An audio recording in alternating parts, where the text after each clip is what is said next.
তিন পরিবর্তন নিয়ে আইসিসি চ্যাম্পিয়ন ট্রফিতে গৌতম গম্ভীরের শক্তিশালী একাদশ। চলুন বিস্তারিত দেখে নেওয়া যাক। 2024 সালে কেটে গেছে ভারতের আইসিসি শিরোপার খরা। 2007 সালের পর আবারও টি-20 বিশ্বকাপ জিতেছে ভারত। এদিকে আর মাত্র কয়েক মাস পরেই আবারও আইসিসি শিরোপা জয়ের সম্ভাবনা রয়েছে ভারতের।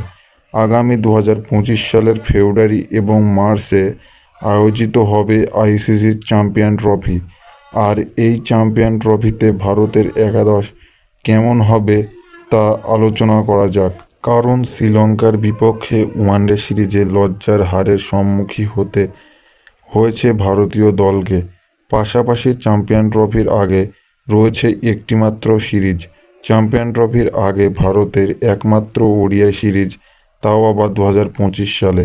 নতুন বছরের ফেব্রুয়ারি মাসের শুরু থেকেই ইংল্যান্ডের বিরুদ্ধে 3 ম্যাচের ওয়ানডে সিরিজ খেলবেন ভারত। 6, 9 ও 12 ফেব্রুয়ারি হবে 3টি ম্যাচ। ফলে আইসিসি চ্যাম্পিয়ন ট্রফির জন্য ভারতীয় দল নির্বাচনের জন্য একটিমাত্র সিরিজ রয়েছে গৌতম গম্ভীরের সামনে। ফলে সঠিক দল নির্বাচন করা সম্ভব হবে কিনা তা নিয়ে প্রশ্ন থাকছে। তবে যাই হোক, চলুন এক নজরে দেখে নেওয়া যাক কেমন হতে পারে চ্যাম্পিয়ন ট্রফির ভারতের সম্ভাব্য একাদশ।